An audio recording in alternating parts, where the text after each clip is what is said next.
تو جو غوث پاک کی کتاب نہیں ہے، غوث پاک کی طرف آپ منسوخ کر رہے ہیں، اللہ کے یہاں جواب دینا ہوگا۔ لیکن اس کے باوجود اختلاف ہے، اس میں سے امت کا اجماع ہے کہ 12 تاریخ کو سرکار کی ولادت ہے، اور اس اجماع کے پیش نظر 12 تاریخ کو شایع نشان طریقے سے جشن عید میلاد النبی صلی اللہ علیہ وسلم مناتے ہیں۔ ورنہ ہم تو جب بھی چاہتے ہیں عید مناتے رہتے ہیں۔ آج بھی عید میلاد النبی منا رہے ہیں، نبی کریم علیہ السلام کی آمد کی خوشی منا رہے ہیں۔ کتنی تاریخ ہے؟ 13 تاریخ، مغرب کے بعد 13 ہے، تو دیکھیں ہم تو 13 کو بھی منا رہے ہیں، 14 کو بھی منائیں گے، جب جب دن چاہے منائیں گے۔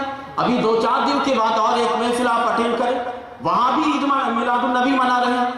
تو ہمارے اندر یہ مخصوص نہیں ہے کہ 12 ہی کو ہم کرتے ہیں، البتہ 12 تاریخ کو امت کا اجماع ہے کہ نبی کریم علیہ السلام کی ولادت باسعادت ہے، تو اس دن کو خاص طور پر ایک نمایاں حیثیت دیتے ہیں۔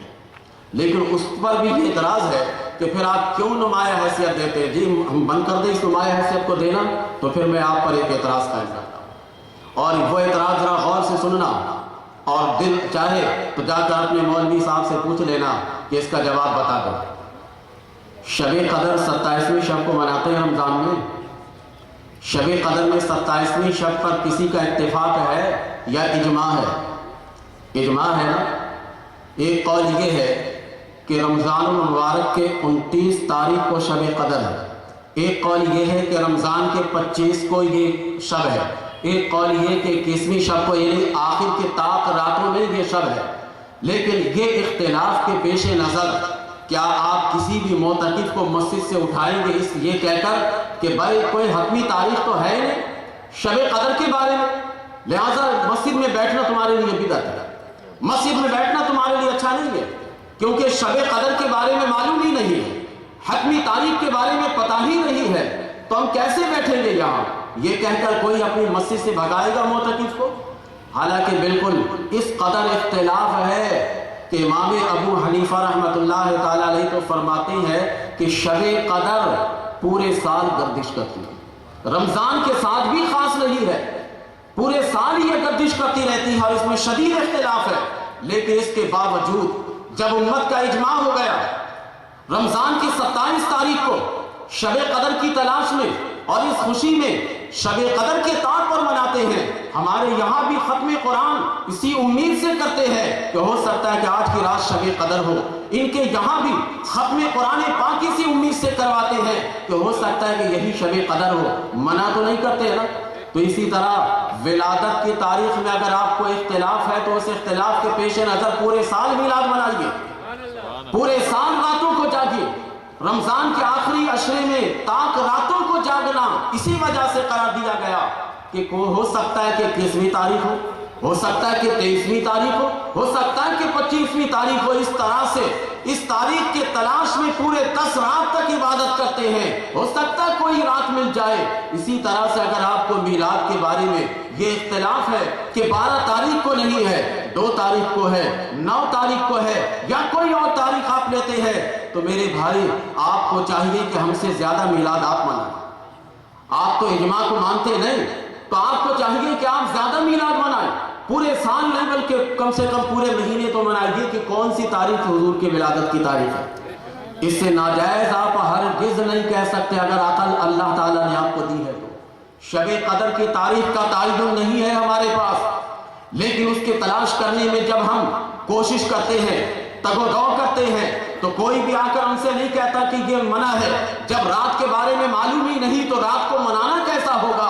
کوئی نہیں کہتا، بلکہ کہتا ہے کہ تلاش کرو، اپنے گھر کو چھوڑ دو، اپنے عزیز و اقارب کو چھوڑ دو، اللہ کے گھر میں آ جاؤ، اور اللہ کے گھر میں آ کر یہاں اللہ اللہ کرو، ہو سکتا ہے کہ 21ویں رات شب قدر کی رات ہو تم کو مل جائے، تم یہ اس امید پر آ جاؤ۔ تو میں ان سے یہی کہتا ہوں کہ اگر آپ کو یہ اختلاف ہے کہ 12 تاریخ ولادت کی تاریخ نہیں ہے اور اجماع کو آپ مانتے نہیں، تو آپ جتنے اختلافی اقوال ہیں اتنے دن تک کم سے کم عید میلاد النبی منائیے، عید میلاد النبی اتنے دنوں تک کم سے کم منائیے آپ، تاکہ پتہ تو لگے نا صاحب کہ آپ واقعی شریعت پر عمل کرنا چاہتے ہیں۔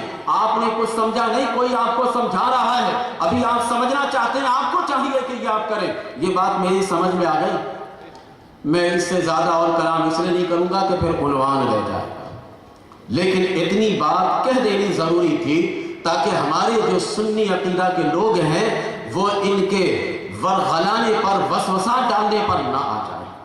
کم سے کم آپ کا ذہن تو واش ہو گیا نا، آپ نے سمجھ لی ہے نا کہ اجماع ہے امت کا کہ 12 ربیع الاول 12 تاریخ سرکار کی ولادت ہے۔ باقی ہم نے کب کہا کہ باقی اقوال نہیں؟ ہمارے اعلیٰ حضرت رحمۃ اللہ تعالیٰ علیہ نے تو صاف طور پر انصاف کے ساتھ فیصلہ کر کے بتا دیا۔ میں ایک اور بات آپ کی گوش گزار کر دوں، یہ بڑے شور شرابہ مچاتے ہیں کہ یہ جو سنی ہے نا، جو بریلوی کہلاتے ہیں، یہ اصل میں قرآن و حدیث کو نہیں مانتے، یہ اپنے اعلیٰ حضرت کی بات کو مانتے ہیں۔ ان کے اعلیٰ حضرت جو بھی کہہ دیں اسی کو مانتے ہیں۔ تو اب آپ تو خود ہی کہہ رہے ہیں کہ ہمارے اعلیٰ حضرت نے کہا 9 اور ہم منا رہے ہیں 12۔ یہ کیا بیچارے ایک نہج پر تو ٹھہرتے نہیں۔ اعلیٰ حضرت ان کے کہنے کے مطابق کہتے ہیں کہ 9 تاریخ ہے اور ہم منا رہے ہیں 12 تاریخ، اور آپ کہتے ہیں کہ ہم لوگ قرآن و حدیث پڑھنے اعلیٰ حضرت کے قول پر عمل کرتے ہیں، تو یہ قاعدہ آپ کا ٹوٹ گیا نا۔ ہرگز ایسی بات نہیں ہے، ہمارے یہاں قرآن و حدیث معیار اور کسوٹی ہے، لیکن اعلیٰ حضرت وقت کے مجدد تھے، انہوں نے جو تحقیق کی ہے انہوں نے تحقیق پر عمل کرتے ہیں۔ ایسی بات نہیں ہے کہ قرآن و حدیث کو چھوڑ دیتے ہیں۔ اتنی بات سمجھ میں آ گئی، بس اتنی کافی ہے، باقی جو ہے کچھ تو میں نے آپ کو پہلے بتا دیا، ورنہ میں عنوان سے رہ جاؤں گا۔ تو انسان کے دل میں محبت الہی کی چاہت ہے، اللہ کی محبت یہ چاہتا ہے، اللہ کی رضا یہ چاہتا ہے، لیکن اس کے پاس طریقے نہیں تھے، اس کے پاس ذرائع نہیں تھے کہ کس طریقے سے اللہ کی محبت لے۔ تو اللہ تبارک و تعالیٰ نے 12 تاریخ کو اس وسیلے کو بھیج دیا۔ محبوب آپ میری محبت کے لیے وسیلہ بن کر جائیے، اور وہ وسیلہ کا بیان اللہ نے فرمایا کہ اے محبوب آپ کہہ دیجئے ان سے، اگر یہ اللہ سے محبت کرنا چاہتے ہیں، اگر یہ اللہ تبارک و تعالیٰ کی محبت میں جینا چاہتے ہیں تو فاتبعونی، آپ کہہ دیجئے کہ میری پیروی کریں۔ کلام کا انداز دیکھیے، حصول کے جو ذرائع بتائے گئے، اگر یہ کہہ دیا جاتا کہ محبوب ان سے کہہ دیجئے فاتبعوا القرآن، تو یہ کہتے ہیں کہ قرآن کی پیروی ہے، اللہ کا کلام ہے۔ نبی کریم علیہ السلام کے وسیلہ کا انکار کر دیتے، لیکن اللہ کے کلام پر قربان جائیے اور ہمارے عقیدے پر قربان جائیے کہ ہمارا عقیدہ قرآنی عقیدہ ہے، کہ اللہ نے فرمایا کہ اگر تم میری محبت چاہتے ہو تو سرکار نے فرمایا کہ آپ کہہ دیجئے، سرکار سے اللہ نے فرمایا کہ کہہ دیجئے فاتبعونی، میری پیروی کریں۔ اور جن لوگوں نے سرکار کی پیروی کی اللہ کی محبت میں دنیا میں رہے اور اس دنیا سے محبت میں گئے۔ سرکار کی پیروی، ابو جہل نے سرکار کی پیروی نہیں کی، مرا بھی تو محبت سے خالی، قبر میں گیا بھی تو محبت سے خالی۔ حضرت عمر فاروق رضی اللہ تعالی عنہ جو تلوار لے کر چلے تھے، لیکن نبی کریم علیہ السلام کی پیروی جب انہوں نے اپنا لی تو اللہ تبارک و تعالیٰ کی محبت ان کو بھی دنیا میں بھی ملی اور آخرت میں بھی ملی۔ میں طویل مثال دے کر نہیں سمجھا سکتا ہوں۔ بخاری شریف میں کتاب الجنائز میں ایک واقعہ آتا ہے کہ مدینہ منورہ میں ایک مرتبہ کافی طوفان آیا، آندھی آئی، بارشیں کافی ہوئی، جس کی وجہ سے روضہ انور کے پاس سے کچھ مٹی ہٹ گئی تھی۔ جب وہاں سے کچھ مٹی ہٹی تو ایک پیر وہاں سے نظر آنے لگا۔ یہ بہت دور کے بات تو ہے، یہ 1-2 سال کی بات نہیں ہے، 100 سال کی بات۔ وہاں سے مٹی ہٹ گئی۔ اب وہاں سے جب مٹی ہٹی تو لوگوں نے دیکھا کہ ایک پیر ہے، بالکل تر و تازہ پیر ہے۔ اب یہ سرکار کا قدم مبارک ہے یا کسی اور کا ہے، کیونکہ وہاں پر 3 قبر، نبی کریم علیہ السلام کی قبر انور ہے، حضرت ابوبکر صدیق رضی اللہ تعالیٰ عنہ کی قبر انور ہے، اور حضرت عمر فاروق رضی اللہ تعالیٰ عنہ کی قبر انور ہے۔ 3 قبریں ہیں وہاں پر۔ اب فیصلہ کون کرے؟ تو کہا گیا کہ چلو ابھی تو دور صحابی ہے، بہت سارے لوگ ایسے ہیں جو حضرت عمر رضی اللہ تعالیٰ عنہ سے ملتے رہے، چلو ان کو بلا کر پوچھتے ہیں۔ چنانچہ ایک آئے تو دیکھ کر پہچان لیا، کہا کہ ہاں یہ پیر حضرت عمر کا پیر ہے۔ اتنے سال تک قبر میں جانے کے باوجود، میں نے نبی کی مثال اس لیے نہیں دی، نبی ہوتا ہے، یہ تو وسیلہ ہے، محبت الہی کے سرچشمہ بن کر آئے تھے۔ میں ایک غیر نبی کی مثال دے رہا ہوں، اور وہ بھی بخاری کی روایت سے۔ حضرت عمر رضی اللہ تعالی عنہ قبر میں گئے، کچھ بھی نہیں ہوا، تر و تازہ تھے، اور قبر انور میں جانے کے باوجود کوئی فرق نہیں پڑا. یہ کیوں ایسا ہوا؟ اس لیے ایسا ہوا کہ اس راستے پر چل کر اللہ کی محبت کو انہوں نے اپنا لی کہ جس کے لیے سرکار کو اس دنیا میں بھیجا گیا تھا. اس محبت کو اپنانے کے بعد اب مٹی ایسے عاشقوں کے جسم کو نہیں کھا سکتی ہے. میں اس کو ایک مثال دے کر سمجھاتا ہوں. یہ یہاں سے یہاں تک ایک لکڑی لے, اس کے 2 ٹکڑے کیجئے اسی لکڑی کے. ایک لکڑی کو اچھے انداز میں جلا کر کوئلہ کیجئے, راکھ نہیں کرنا, کوئلہ بنانا ہے. اور ایک دوسرے حصے کو اس لکڑی کے ویسے لکڑی رکھ دیں, ایک ہی جگہ دونوں کو دفن کر دیجئے. 1 سال کے بعد جب وہاں سے مٹی ہٹائیے گا تو جس لکڑی کو آپ نے دفن کیا تھا وہ لکڑی ختم ہو جائے گی, وہ مٹی میں مل جائے گی. لیکن جس لکڑی کو جلا کر کوئلہ کیا تھا آپ نے, اسے دفن کیا تھا آپ نے, ابھی جب مٹی ہٹائے گا تو وہ لکڑی کوئلہ کی شکل میں ابھی بھی مل جائے گی. ہے یا نہیں ہے ایسا؟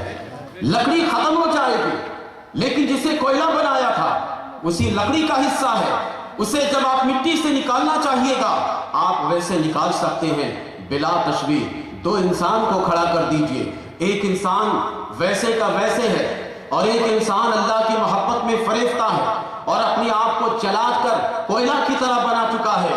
اسے جب دفن کیجئے گا 1 سال 2 سال 3 سال کی بات نہیں, 1000 سال بھی گزر جائے تب بھی مٹی سے وہ ویسے کوئلہ کی طرح نکلیں گے. اور جن کے دل میں عشق الہی نہ ہو, اسے دفنایا گیا ہوگا تو اسے جب آپ ہٹائیے گا تو وہ مر کر مٹی میں مل چکا ہوگا. فرق پڑے گا نا؟ حضرت عمر رضی اللہ تعالیٰ عنہ کا جسم مٹی میں کیوں نہیں ملا تھا؟ اس لیے کہ اللہ تبارک و تعالیٰ کی محبت میں انہوں نے اپنے آپ کو جلا کر کوئلہ دنیا میں کر دیا تھا. اب آپ اب اسے مٹی کیسے کھائے گا؟ تو یہ محبت الہی جن لوگوں نے اپنائی ہے, سرکار کے کو وسیلہ مان کر, سرکار کو ذریعہ مان کر, جن لوگوں نے اللہ کی محبت اس راستے سے اپنائی ہے, اللہ تبارک و تعالیٰ نے انہیں حیات جاودانی عطا کی ہے, دائمی حیات اللہ تبارک و تعالیٰ نے عطا کی. میں یہاں پر چلتے چلاتے سرکار کے اتباع ہم سب پر لازم ہے. اگر آپ اللہ کی محبت چاہتے ہیں, اللہ تبارک و تعالیٰ کی محبت میں جینا چاہتے ہیں, سرکار کی محبت اپنائیے. سرکار وسیلہ ہے اس محبت کے, اس وسیلہ کو اپنائیں, بغیر اللہ کی محبت ہمارے دل میں نہیں آئے گی. صحابہ کا جذبہ میں بتاتا ہوں کہ صحابہ کا جذبہ کیا تھا. صحابی تو ان کاموں میں بھی سرکار کی پیروی کا جذبہ رکھتے تھے کہ جو کام کا کرنا ان پر ضروری تھا ہی نہیں. ایک تو ہوتا ہے کہ ضروری ہو, اس کی پیروی آپ کو کرنی ہے, اور ایک یہ ہے کہ ضروری نہیں ہے. صحابہ اس قدر جذبہ میں سرشار تھے کہ جو کام ضروری نہیں تھا وہ کام بھی صحابہ کر کے دکھاتے تھے. میں 1-2 مثال آپ کے سامنے پیش کرتا ہوں. ابو داؤد شریف, یہ صحیح 6 کی حدیث ہے, اس میں یہ کتاب الجہاد میں یہ حدیث شریف موجود ہے. حضرت علی بن ربیعہ رضی اللہ تعالیٰ عنہ کہتے ہیں کہ حضرت علی رضی اللہ تعالیٰ عنہ نے مجھے حکم دیا کہ ان کے لیے سواری میں لاؤ. میں سواری لے کر آ گیا. حضرت علی رضی اللہ تعالیٰ عنہ کے سامنے میں نے وہ سواری پیش کر دی. حضرت علی جب سواری پر پیر رکھتے ہیں تو آپ نے کہا بسم اللہ. پھر جب سواری کے اوپر چڑھ کر بیٹھ گئے تو آپ نے کہا الحمدللہ. جب برابر بالکل ہو گئے, سکون کے ساتھ بیٹھ گئے سواری پر, تو آپ نے پڑھا سبحان الذی سخر لنا ھذا وما كنا له مقرنین وانا الی ربنا لمنقلبون. آپ نے یہ دعا پڑھی جو قرآن کی آیت کا حصہ ہے. اس کے بعد آپ نے 3 مرتبہ اللہ اکبر پڑھا, 3 مرتبہ آپ نے الحمدللہ پڑھا. اس کے بعد آپ یہ پڑھتے ہیں دعا کہ اللہ تبارک و تعالیٰ کے بارے میں کہ سبحانک انی ظلمت نفسی فإنہ یغفر الذنوب الا انت. آپ نے یہ دعا پڑھی. حضرت علی بن ربیعہ کہتے ہیں کہ حضرت علی رضی اللہ تعالیٰ عنہ نے یہ ساری دعائیں پڑھنے کے بعد ثم ضحک, پھر آپ نے مسکرایا. میں سوچنے لگا کہ یا اللہ, یہ دعاؤں کا جو سلسلہ ہے یہ تو بات سمجھ میں آتی ہے کہ آپ نے یہ دعا پڑھی, آپ نے وہ دعا پڑھی, یہ دعاؤں کا جو سلسلہ ہے یہ بات سمجھ میں آتی ہے. لیکن پھر آپ نے مسکرایا ثم ضحک, پھر آپ نے مسکرایا, مسکرانے کی بات سمجھ میں نہیں آئی. حضرت علی بن ربیعہ کہتے ہیں کہ میں نے حضرت علی سے پوچھ لیا من ای شیء ضحکت، اے علی آپ نے کیوں مسکرایا، اس مسکرانے کی وجہ کیا ہے؟